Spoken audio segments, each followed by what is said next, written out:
Hey guys, welcome back to my new vlogs and good morning everyone. আজি ভিডিওটো আৰম্ভ কৰিছো মোৰ নিজৰ ৰুমৰ পাই আৰু যোৱাকালি মানে মই ভিডিওটো বনাবলৈ ইমান ভাল নহল মানে বনাবলৈ ইমান বৰ বেছি সময়ো নাপালো আৰু হেতু কাৰণে মই আজি ভিডিওটো বনাই দিছো। আজি টপিকটো আছে যে agriculture business in India. Okay, agriculture মানে সকলোৱেতো গম পায় আৰু যে খেতিবাৰী হয়নে। এগ্ৰিকালচাৰ মানে হৈছে কি যে খেতিবাৰী মানে পথাৰত খেতি কৰা। ওকে, তো ইয়াত এগ্ৰিকালচাৰ বিষয়ে ক'বলৈ গ'লে ইয়াত মানে কি যে কেইটামান নাম আছে তো মই কৈ দিছোঁ। Learning agriculture national. Okay, India is also' the second highest country in agriculture and farming, provides agriculture backbone of Indian economic। তাৰপিছত আহিলে learning market search company. Okay, learning market search company মানে মাৰ্কেটখন মানে চাৰ্চ কৰিবলৈ দিছে, মানে মাৰ্কেটত কি আছে বস্তু। কি চাপ'জ ধৰি লওক এইবাৰ ফল মূল, কুঁহিয়া, আপেল চাপেল বহুত বেলেগ ধৰণৰ মানে মাৰ্কেটত মানে কি যে বিকিছে, সেইবোৰ মানে গোটেই মাৰ্কেটখন মানে চাৰ্চ কৰিবলৈ দিছে। তো ইয়াত লিখা আছে যে market search company. Okay, IMARC Agriculture Institute in India 2024-32 0.5% CAGH। তো ইয়াত এক নম্বৰটো আছে DAIRY ড্ৰাই পলিউটেড ফাৰ্টিলাইজাৰ্ছ, তাৰপিছত crops, organic farming, mushroom farming, seeds, bee keeping, fisheries, agriculture, animal husbandry, flower business, তাৰপিছত কোল্ড চেইন, তাৰপিছত market search. Okay, market search মানে মাৰ্কেটখন মানে চাৰ্চ কৰিবলৈ দিছে, মানে কি আছে কি নাই কি যে বজাৰত। তো সেইখন লিখাই আছে মাৰ্কেট চাৰ্চ বুলি দিছে। ওকে, মানে কি আছে মাৰ্কেটত, মানে বস্তু কি আছে কি নাই সেইবোৰ মানে চাবলৈ দিছে। Locate regions national temper athletics of rainfall and humidity.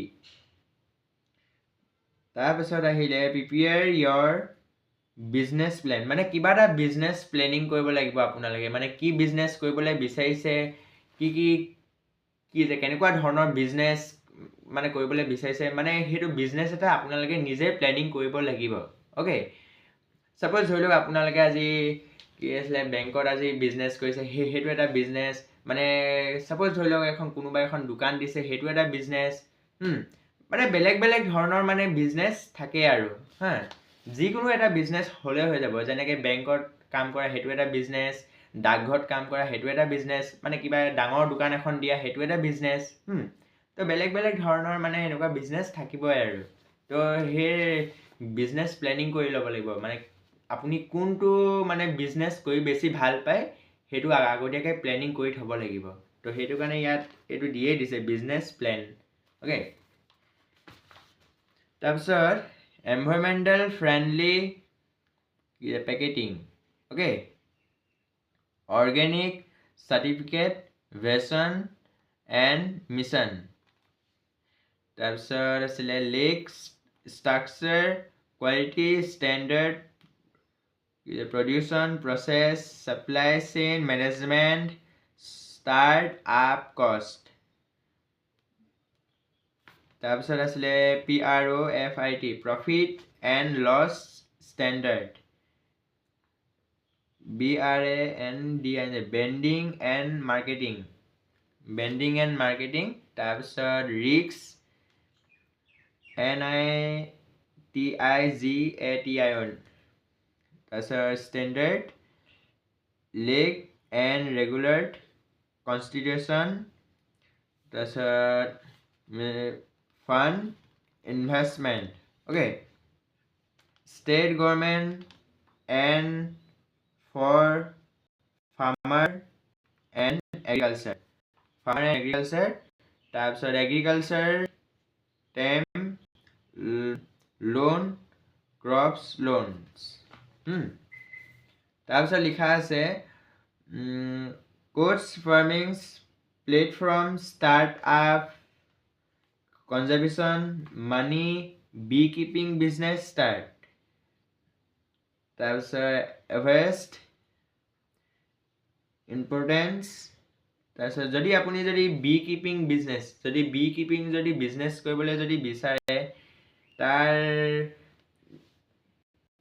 কিমান ৰুপিজ হ'ব দিছোঁ 3000 to 5000 হ'ব অ'কে 3000 to 5000 মানে হ'বগৈ মানে অ'কে তাৰপিছত location 20 pieces technology approach factors amount version যদি আপুনি যদি মাছৰুম ফাৰ্মিং যদি বিজনেছ কৰিবলৈ যদি বিচাৰে তেতিয়া হ'ব ৰুপিজটো 1 লাখ to 5 lakhs অ'কে 1 লাখৰ পৰা to 5 lakhs হ'ব স্মল চিড ডিল ৰুপিজটো হ'ব 5 to 20 lakhs agriculture requirement business individual interestment 5000 লাগি যাব যদি ইন্টাৰেষ্ট যদি হেৰি হয় 5000 হ'বই তাৰপিছত known about the rule and regulationটো মানিয়ে ল'ব লাগিব আৰু rule and regulation মানে ইয়াত লিখা আছে যে rule and regulation okay sold তাৰপিছত PROPETORSSIP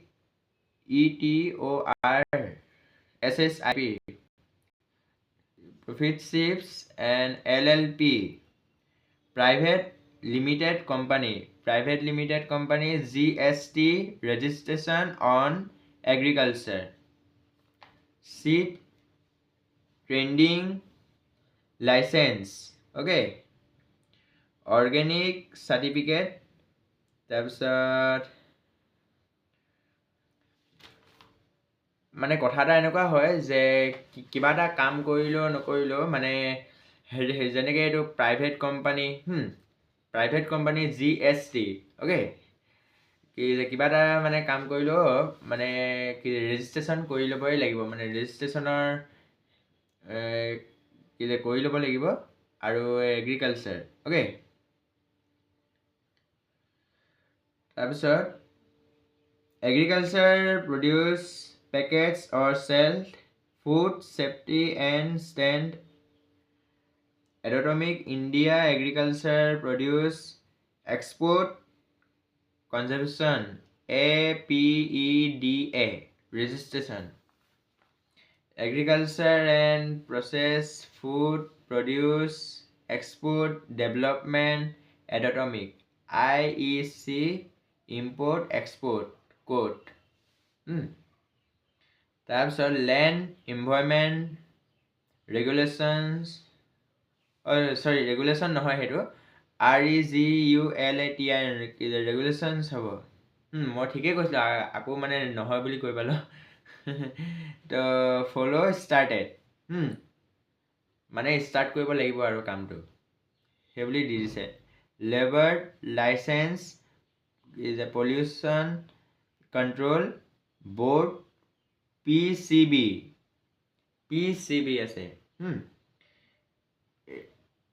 instructions set up agriculture land fertilizers or equipment modern tools software sold তাৰপিছত 1 নম্বৰটো আছে বি কিপিং বক্স 2 নম্বৰটো আছে বি সুইফ্ট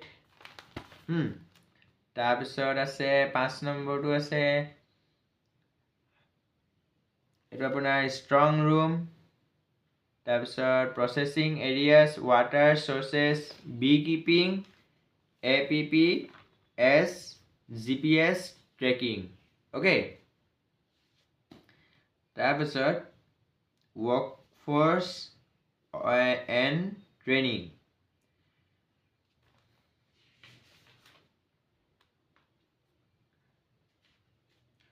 তাৰপিছত ইয়াৰ তলত আছে 3টা point location registers and whole scalar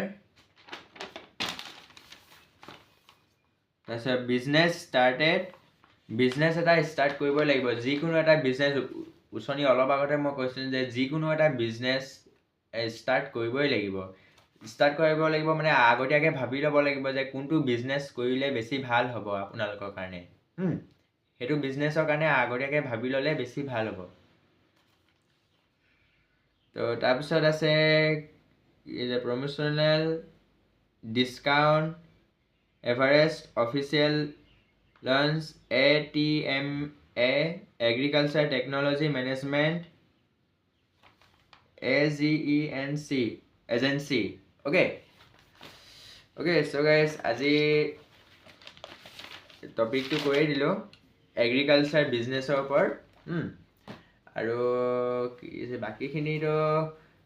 বাকীখিনি ভিডিঅ' মই অলপ দেৰিকৈ দি থাকিম আৰু হ'ব। আৰু ইয়াতো মানে যদি কিবা যদি ভুল চুল হৈ যায় তেতিয়া ক্ষমা কৰি দিব, কাৰণ ইয়াত একদম স্পেলিং সৈতে কৈ গৈছোঁ। আৰু যদি ভিডিঅ' যদি ভাল লাগিলে তো লাইক কৰিব, কমেণ্ট কৰিব, শ্বেয়াৰ কৰিব নাপাহৰিব। আকৌ এবাৰ লগ পাই আছোঁ পুনৰ এটা নতুন ভিডিঅ'ত। আজিলৈ সামৰণি মাৰিছোঁ আৰু দেই, বাই বাই। আৰু মই এনেকৈ সদায় ভিডিঅ' বনাই গৈ থাকিম। আৰু নতুন ভিডিঅ' আহি আছে বাৰু, তো সেইখিনি নতুন ভিডিঅ'ৰ ওপৰতো মই বনাম হ'ব। তো আজিলৈ থৈছোঁ আৰু দেই, বাই।